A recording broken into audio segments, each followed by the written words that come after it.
seluruh ahli IT yang sekarang memberikan catatan-catatan kritis.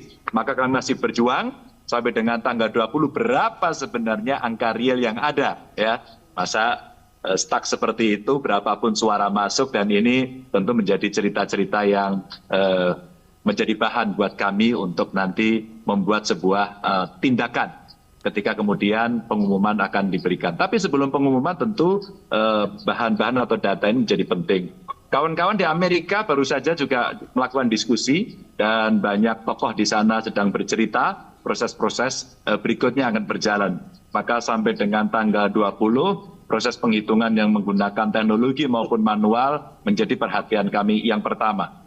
Yang kedua adalah ketika nanti upaya akan dilakukan, tentu kami menyiapkan bahan-bahan, saksi-saksi untuk kemudian ke MK.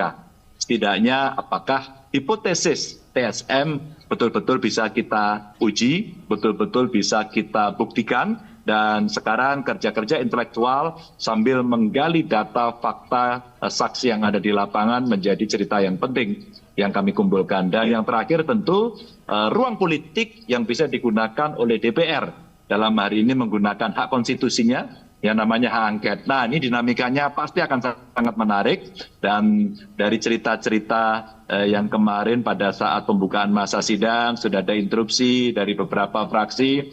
Menurut saya ini menjadi dinamika yang cukup bagus, sambil tentu saja dari kami selaku partai terus saja mendorong persiapan-persiapan mulai menyusun naskah akademis, menyiapkan dukungan-dukungan, tanda tangan dari anggota, sampai kemudian nanti bisa masuk ke paripurna dan disahkan menjadi hak angket DPR. Sebuah proses yang cukup panjang, dan saya kira nanti tidak akan berjalan mulus-mulus saja, karena pasti akan ada cerita yang setuju dan tidak setuju, dan kemudian dibikin cerita-cerita yang makin meriah agar angket itu berjalan atau tidak berjalan. Sebuah political interplay yang akan terjadi, dan kami sedang menyiapkan itu semua. Teman-teman, terima kasih sudah mengundang saya. Rasanya saya senang karena banyak masyarakat sipil peduli pada demokrasi yang sedang berjalan. Mudah-mudahan kita adalah golongan-golongan waras